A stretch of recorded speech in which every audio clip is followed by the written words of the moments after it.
Well, as we move into the middle of March without a Pac-12 media deal, I think it can only mean one of probably two things. You are Locked On Pac-12, your daily podcast on the Pac-12 Conference. It's the Locked On Podcast Network, your team every day.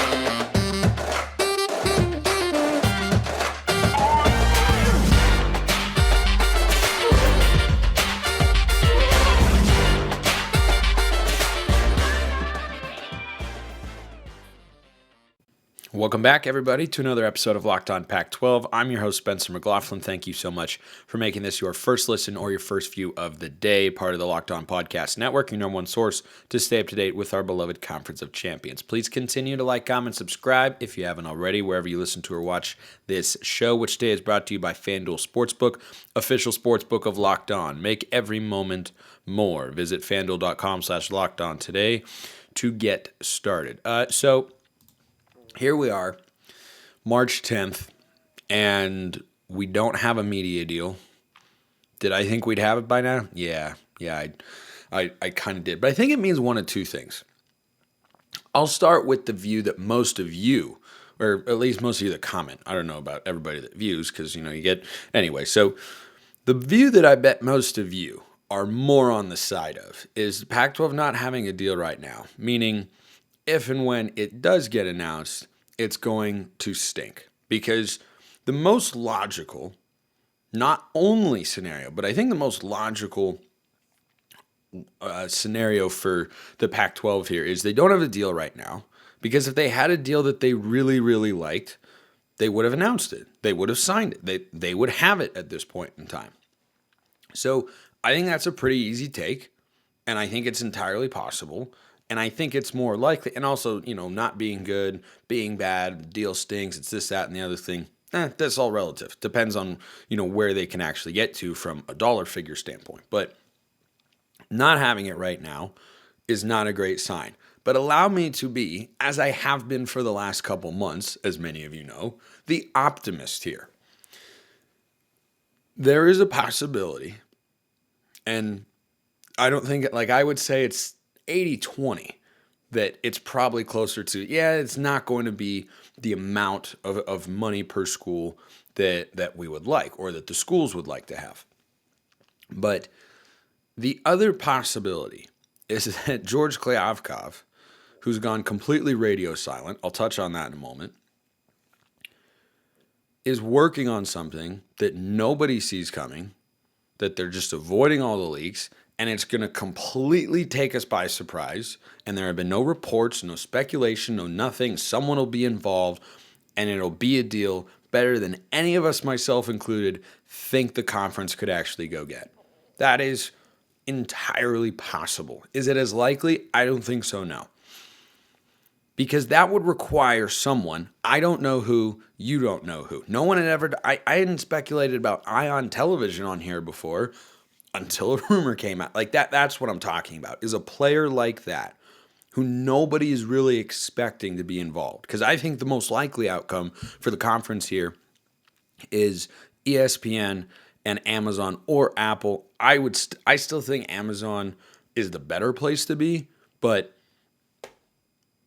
both are clearly possible based on the reporting that we've seen to this point.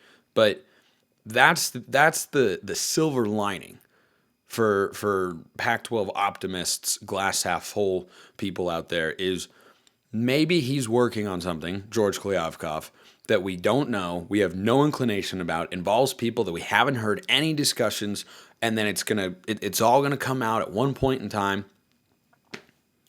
Do I think that's as likely? Probably not. Probably not. The most likely scenario here is they wanted a certain dollar figure, but this is again the question. The most likely scenario that's happening right now, why they don't have a deal, is they wanted a certain dollar figure. They weren't able to get it, and they're trying to get closer to that number. The question is, what is that number? Are they trying to get to 30 and can't get it? Are they trying to get to 40 and can't get it? Are they trying to get to 35 and can't get it? Are they trying to get to 28 and can't get it? We don't know. Anybody who comes to the comments says, no, it's going to be in this range. Nobody knows. I mean, literally, as I've been hosting the show for the last couple of months, there was a report that came out before I taped an episode that was then contradicted by another reporter an hour later, right? And it was the Eye on Television thing. Brett McMurphy said this.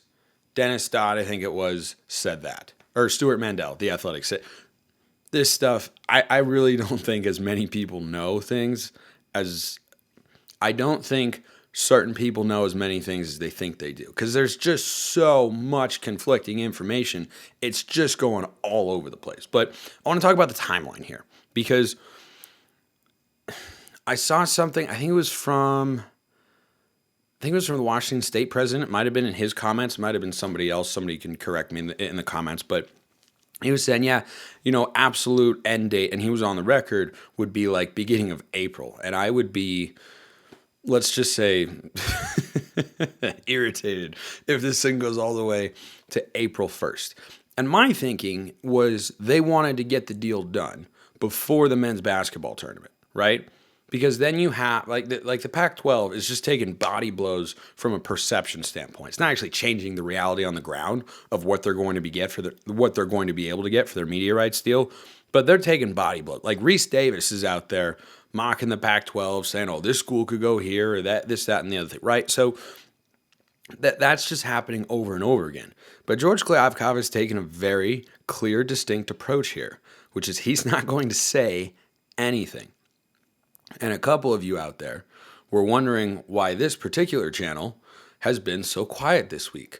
First of all, it's obviously because I'm a Pac-12 fan. That's the way that we're choosing to operate at this point in time. We just go quiet. That's the way we do it. The serious answer, for those of you who are taking me far too seriously in that particular statement, is I was in Disney World and I had a planned absence this week. But it was pretty funny that it just happened to correlate and line up with the Pac-12 still trying to get its deal and the conference making a concerted effort to go silent. George Kliavkoff said he's not going to do a press conference at the men's basketball tournament. There have been no further communications, really. Presidents have done some interviews here and there, but the last major comments that really came out were from the former Pac-12 coaches expressing concern. I talked about them last week on the show about where the Pac-12 is and where it could end up going. But we've heard nothing from George Kliavkoff. We've heard, a couple interviews from presidents or athletic directors, but there hasn't been a major push. The only guy, Utah's athletic director, actually clapped back at Dennis Dodd on Twitter. I think it was yesterday when Dennis Dodd reported, the Big 12 is ready to pounce on the four corner schools if the Pac-12 can't get it done. And he quoted the tweet and said, "Give me a break." That is the Utah athletic director. He's been like the most vocal, but that's really it. So I think the Pac-12, again, going back to that silver lining potentially that could be coming for the league, they're sitting there and maybe they do have a deal that's better than everybody is talking about. And they're content to just be quiet, to just let everybody talk. You take a perception hit for the conference, which has certainly happened amidst all these negotiations, and then you roll something out and you catch people off guard. That's clearly the approach that George Kliavkoff is going with. Is that going to be effective? It's all going to depend, as always, on what the deal actually is. But the timing at this point, I did not. If you told me back in December, hey, you're still going to be talking about the media deal in, just about the middle of March, I'd say, what are you talking about? Middle of March, things should be wrapped up by February. So I'm most curious to see what happens on that particular front. I really got a good laugh. Apparently, someone over on Locked On Big 12 was asking why I'd been silent all week and whether or not that was because the Pac-12 had been silent. Let me just say, if that person's listening or watching, if I were that connected to the Pac-12, I would be so thrilled. If we were coordinating our messaging like that and they were telling me what they want me to say, that would be great. But I assure you that is not happening at this point in time. Timeline, yeah, did not expect that. But what could it be? What might it look like? Well, I'll tell you what it would look like if you went to FanDuel and started gambling, because you could win money there. You can also get no sweat first bets up to $1,000 back in bonus bets. We're past the midway point in the NBA season. March Madness is right around the corner. I mean, Selection Sunday is 2 days away. That's like, Christmas morning for somebody like me. We're going to be ramping up the basketball talk. If you got any questions, by all means, drop them below. But FanDuel can let you combine your bets for a chance at a bigger payout with the same game parlay. They've got everything that you need. So don't miss your chance to get no sweat first bet up to $1,000 in bonus bets when you go to FanDuel.com/lockedon. That's FanDuel.com/lockedon to learn more. Make every moment more with FanDuel, an official sports betting partner of the NBA.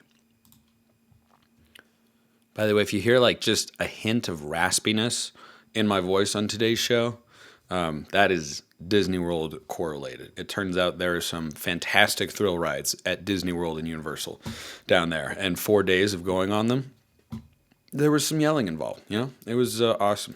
Guardians Cosmic Rewind is the greatest ride in the history of the world. I will not be taking questions at this time. Actually, I would. If you got a question about Disneyland or Disney World and rides and all that sort of stuff, I'm here for it, by all means. YouTube comments, Twitter, you know how to get in touch with me. So, timeline here.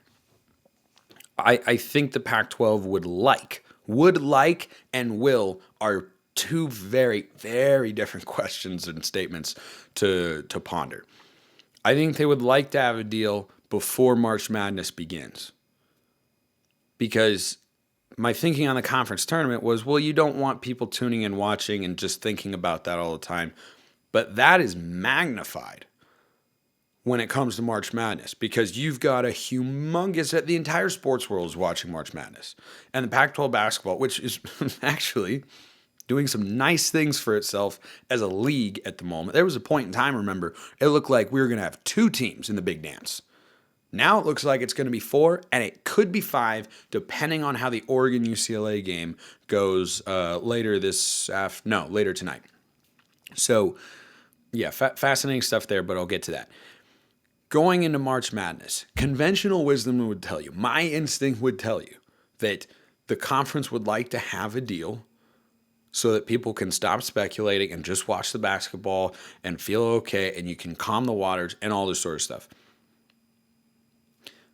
But George Kliavkoff, go back to what I was talking about a few minutes ago, has actively pursued radio silence. There have been pretty few leaks. We don't know a lot, which is why people are left to speculate. And this thing, from a PR standpoint, is just spiraling out of control for the Pac-12 because they're not giving us anything.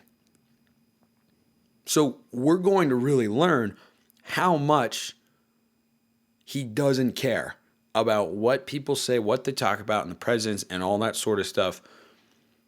Because if they don't have it going into into March Madness, then he's just saying, I don't care about the PR hit. The deal will speak for itself, which to some extent is true. Like, I can actually see what his thinking is there. It's that, look, at the end of the day, if we've already taken a major PR hit, and, they were putting out some statements. There was the, unity statement from the 10 remaining Pac-12 presidents, and there were, comments from the Oregon State athletic director or president and the Washington State president and the Arizona State athletic director, right? There was that sort of stuff, but that's all quieted down.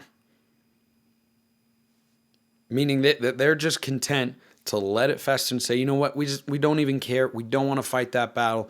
This is the actual battle over here. And I mean, I would say that, can you walk and chew gum in the same time? But if you can, and you feel like you need to just be directing all your efforts towards getting the deal right, which is obviously more important than the perception of the league, because the perception of your league is then going to shift when the deal gets announced, if it's better or worse than people were expecting.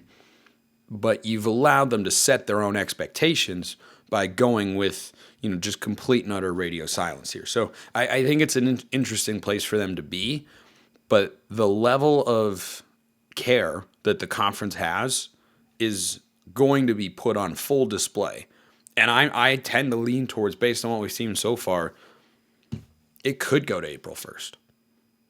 It could. I imagine they'd get it done by the end of March, but heck, I thought they would have had it done probably by end of January, early February. That was somewhat of a consensus expectation to at least be in that sort of window. No one expected it to be pushing into the middle of March. But George Kliavkoff and the conference might feel, well, we're already that far over the edge. Like we're past the point of no return from a perception standpoint. So why even bother? What does it matter when the deal? This is what he might be thinking. What does it matter when the deal gets announced as long as the deal is good enough? He's kind of got a point there. Kind of got a point. Okay, let's talk some basketball. So 2 semifinal games today. And the conference did itself a lot of favors in the last week because there was a point in time, it was not that long ago here on the show, where it looked like there were going to be potentially just 2 Pac-12 teams in the big dance. Arizona, UCLA, they're locks. But Arizona State was on the bubble, USC was on the bubble, and now USC got some wins coming down the regular season. And they were a top 3, they were the number 3 seed in the conference tournament. Arizona State, the 6th seed, beats them. They play Arizona today, and Oregon plays UCLA in the semifinal. But USC is not even on the bubble anymore. According to Joe Lunardi, whose latest bracketology came out earlier today, USC is squarely in the field. They're good. And that's updated today after the Arizona State loss. So USC's in. That's 3. Arizona State has been on the bubble, fighting to get in. Beating USC, beating Oregon State's not doing a lot for you, but you avoid disaster and give yourself a chance to play USC. They played very well, and it looks like they're going to be one of the teams that gets in. And certainly if they beat Arizona today, that'd be a lock. But quite literally, that half-court shot by Arizona State could be the reason they get into the tournament this year. Could 100% be the reason that they do that. So those 4 look to be in. USC is almost surely a lock at this point. Arizona State is in a good position. My sleeper pick of Utah to make a run in the conference tournament, that didn't pan out very well. Washington State was red hot, but Oregon got it done yesterday, and now Oregon becomes interesting. And if you're the Pac-12, you want as many teams in. Like the Pac-12 conference, if you asked George Kliavkoff and he was giving you an honest answer, who do you want to win the conference tournament right now? It'd be Oregon, because Oregon needs it the most. Here's the question, though, for the Ducks. Do they need to win the conference tournament, or do they just need to beat UCLA? It would get them to 20 wins. They would have another top 10 win on their resume. They picked up a nice win and actually got a little bit of a boost in the net ranking when they beat Washington State yesterday. It's interesting. It's interesting. And here's the thing. Going into that game against UCLA, which UCLA won both meetings this year against the Ducks, there is now an absence for UCLA that's quite notable. That's Jaylen Clark. And ironically, it kind of reminds me of when Chris Boucher got hurt right before the NCAA tournament started for Oregon back in the 16-17 season, and Oregon got all the way to the Final Four. If they'd had Chris Boucher, leaves you asking, what if? Now, I don't think Jaylen Clark was as important to this UCLA team as Boucher was to the Ducks then, but it's still notable because he's a really good defender and he's a solid scorer. The good news for UCLA, though, is they've got a lot of guards. And the thing that's going to be interesting to watch in tonight's game, and you can see whether or not I'm right if you're listening to or watching this at a later time, how healthy is N'Faly Dante for Oregon? Because he rolled his ankle late in the game against Washington State yesterday. yesterday. That was really wispy. And if he is not able to be at least close to full strength, Oregon's a completely different team. And they're a much worse team because he is very, very good. First team all Pac-12 this year, and deservedly so. But UCLA and Oregon, Arizona State, I tell you what, there is a certain sense of poetic beauty to it being Arizona and Arizona State for a berth in the Pac-12 tournament championship game. Now, both are going to get into the tournament, or at least it seems. Arizona State would lock it up. Arizona is a no-brainer, but Arizona State would lock it up if they beat Arizona today. And the bragging rights, that could be immense. Could be absolutely immense. And Arizona State looked really good. Really, really good against USC. And Arizona played well against Colorado.